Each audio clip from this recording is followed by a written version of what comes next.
பண்ணாதவங்க சப்ஸ்கிரைப் பண்ணி வச்சுக்கோங்க. கூடவே இருக்கிற பெல் ஐகானை பிரஸ் பண்ணி வச்சுக்கோங்க. Thank you friends.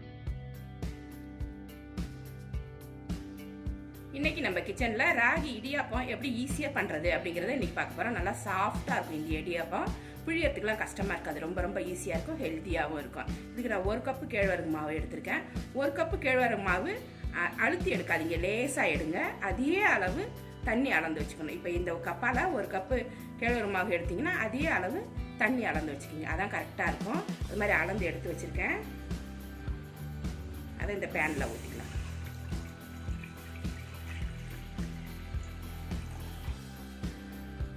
இது நல்லா தண்ணி சூடாகட்டும். தண்ணி நல்லா கொதிச்சிருச்சு. இப்போ அளவாக உப்பு போட்டுக்கலாம். இடியாப்பத்துக்கு தேவையான உப்பு போட்டுக்கலாம். உப்பு போட்டுக்கிட்டு 1 ஸ்பூன் அளவுக்கு எண்ணெய் ஊற்றிக்கலாம். அப்போ தான் ஒட்டாமல் வரும். இப்போ மாவை கொஞ்சம் கொஞ்சமாக போட்டு கிளறிக்கலாம். ஸ்டவ்வை ஆஃப் பண்ணி கூட வச்சிடலாம். நீங்கள் ஸ்டவ்வை ஆஃப் பண்ணிவிட்டு கிளற ஆரம்பிச்சு.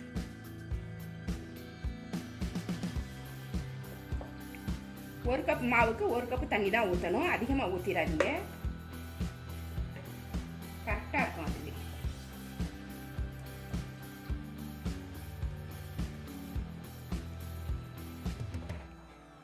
நல்லா கிளறிட்டு ஒரு 5 நிமிஷம் மூடி வச்சுட்டிங்கன்னா வெந்து போயிடும். அதுக்கப்புறம் தட்டில் போட்டு நல்லா மசிக்கணும். இதை மசிச்சதுக்கப்புறம் நம்ம இடியாப்ப மாவில் குழல்ல போட்டு புழியறதுக்கு ஈஸியாக இருக்கும்.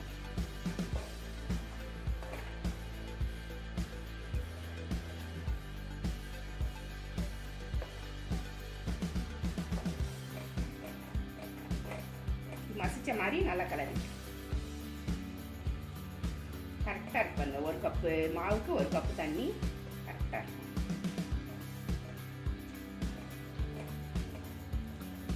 நான்ஸ்டிக் பேனில் கிண்டிங்கன்னா உங்களுக்கு ரொம்ப ரொம்ப ஈஸியாக இருக்கும். அந்த சில்வர் பேன்லாம் வச்சிங்கன்னா ஒட்டிட்டு இருக்கும். கொஞ்சம் கஷ்டம் தான்.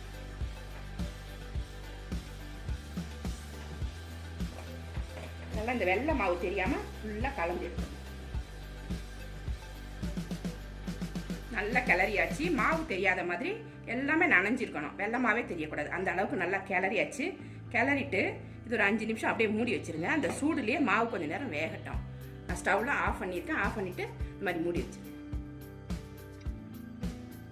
இது ஒரு 5 நிமிஷம் ஆகட்டும். அதுக்குள்ளே நம்ம ஒரு சிம்பிளாக ஒரு தக்காளி குருமா வச்சிடலாம். இந்த இடியாப்பத்துக்கு ஊற்றி சாப்பிடும்போது செம்ம டேஸ்ட்டாக இருக்கும். இந்த வானலை மாற்றி வச்சுட்டு இடியாப்பா குருமா பண்ணலாம். இப்போ தக்காளி குருமா ரெடி பண்ணிடலாம். ரொம்ப ஈஸி. இது வானல் சூடு பண்ணியாச்சு. கொஞ்சமாக எண்ணெய் ஊற்றிக்கணும். சப்பாத்திக்கும் நல்லாயிருக்கும், இடியாப்பத்துக்கும் நல்லாயிருக்கும். இடியாப்பத்துக்கு செம்ம மேட்சாக இருக்கும் இது.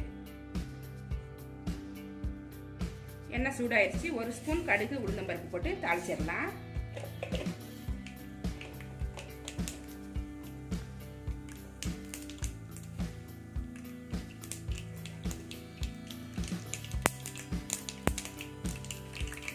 கடுகு நல்லா பொரிஞ்சிச்சு. 1 பெரிய வெங்காயம் கட் பண்ணி வச்சிருக்கேன். இது சேர்த்து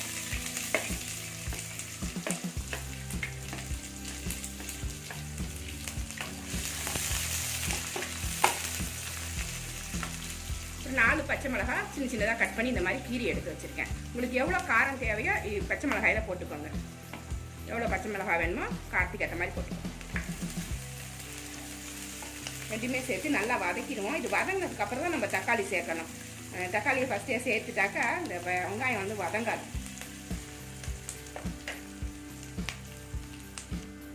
5 தக்காளி எடுத்திருக்கேன். இதை கையால் நல்லா கரைச்சி எடுத்துகிட்டு வந்துடலாம். இல்லைனாக்கா மிக்சியில் போட்டு நம்ம ஒரு அடி அடிச்சு வச்சிடலாம். ரொம்ப கூழ் மாதிரி அரைக்காமல் கொஞ்சம் லேசாக அரைச்சி எடுத்துகிட்டு வந்துடணும்.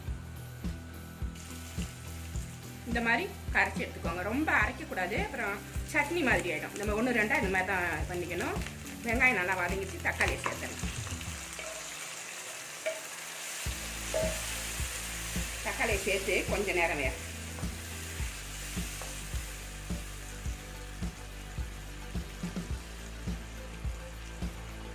தக்காளி நல்லா வதங்கிட்டு இருக்கு. இப்போ கொஞ்சமாக 1/2 ஸ்பூன் அளவுக்கு இஞ்சி பூண்டு பேஸ்ட் போட்டுக்கிறேன். 1/4 ஸ்பூன் மஞ்சள் பொடி போட்டுக்கிறேன். 1 டீஸ்பூன் அளவுக்கு கரம் மசாலா போட்டுக்கிறேன். தேவையான அளவு உப்பு போட்டுக்கிறேன். குருமாவுக்கு தேவையான உப்பு.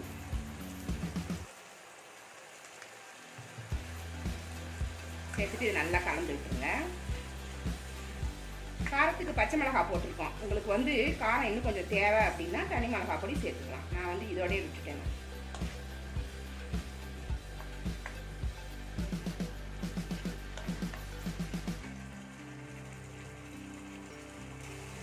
இதில் கொஞ்சமாக தண்ணி சேர்த்துக்கலாம். கொஞ்சம் உங்களுக்கு எவ்வளோ குருமா தேவையோ அந்த அளவுக்கு ஊற்றிக்கோங்க.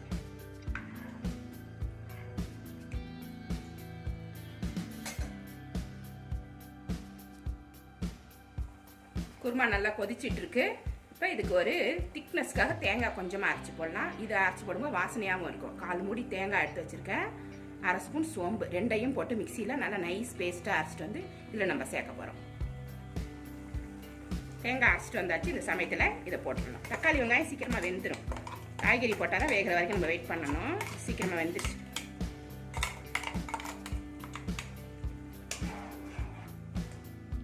நல்லா கிளறிட்டு உப்பு காரம் எல்லாமே இப்போ செக் பண்ணிக்கோங்க. பத்தலைன்னா இந்த சமயத்தில் நீங்கள் போட்டுக்கலாம். நல்லா கொதிக்கட்டும். இது தக்காளி குருமா நல்லா ரெடி ஆயிடுச்சு பாருங்க. நல்லா திக்காயிடுச்சு.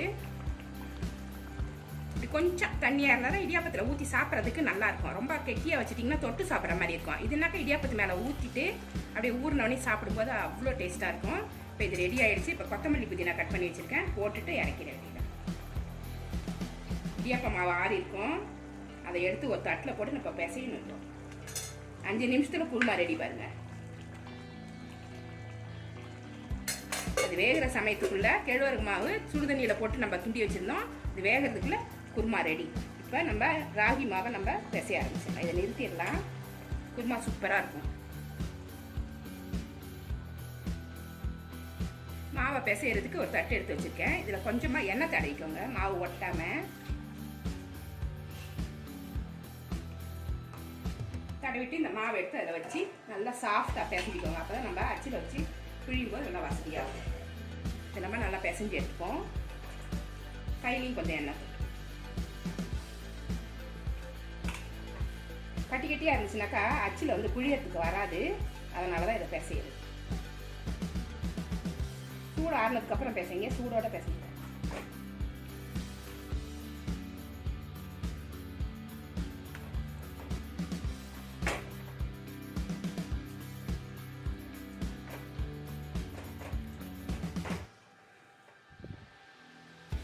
இது மாதிரி பிசைஞ்சு ரெடி பண்ணி வச்சுக்கோங்க. இப்போ வந்து புழிய ஆரம்பிச்சிடலாம். இன்றைக்கி வந்து இடியாப்பம் வந்து இட்லி தட்டில் தான் புழிய போகிறேன். இந்த அச்சி எடுத்துருக்கேன், திருகிற அச்சி. இதில் வந்து இடியாப்பம் அச்சி போட்டுருவோம். போட்டுட்டு உள் பக்கம் கொஞ்சம் எண்ணெய் தடவிடுங்க. அப்போ தான் ஒட்டாமல் கரெக்டாக வரும்.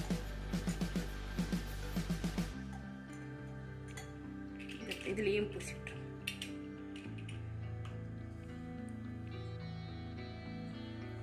மாவை இது மாதிரி உருட்டி எடுத்துக்கோங்க.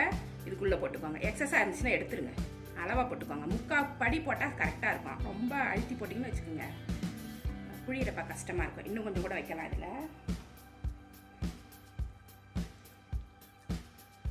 இதான் கரெக்டாக இருக்கும். நம்ம புழிய ஆரம்பிச்சிடலாம். இது அப்படியே ஒவ்வொரு குழியிலையும் புழிஞ்சு விட்டுலாம், இட்லி மாதிரி.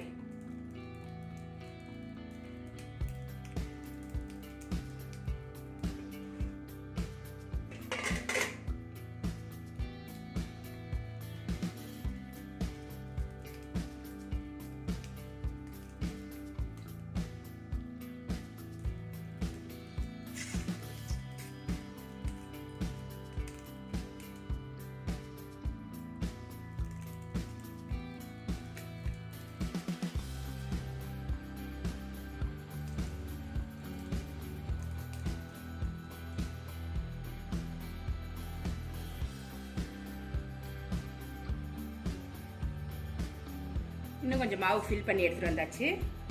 மீதி குழியிலும் புளி.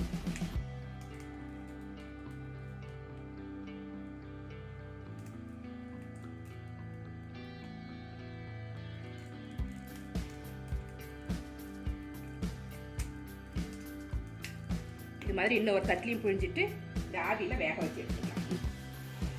இட்லி பாத்திரத்தில் வச்சு வேக வச்சு எடுத்துக்கலாம்.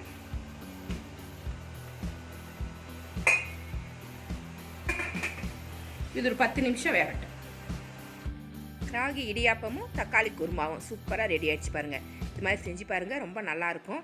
சரியாக வரலான்னு ஃபீல் பண்ணிங்கன்னா கொஞ்சமாக அரிசி மாவு சேர்த்து பண்ணால் கூட கரெக்டாக இருக்கும். 1 கப் மாவுக்கு ஒரு 1/4 கப்பு அரிசி மாவு சேர்த்துட்டு நீங்கள் பிசைஞ்சு எப்பயும் போல் வெந்நீர் போட்டு பிசைஞ்சிட்டு இடியாப்பம் செஞ்சிங்கன்னா இன்னும் நல்லா வரும். இது மாதிரி ட்ரை பண்ணி பாருங்கள். இந்த ரெசிபி உங்களுக்கு பிடிச்சிருந்தா நம்ம சேனலை சப்ஸ்கிரைப் பண்ணி வச்சுக்கோங்க. கூடவே இருக்கிற பெல் ஐக்கானே ப்ரெஸ் பண்ணி வச்சுக்கோங்க.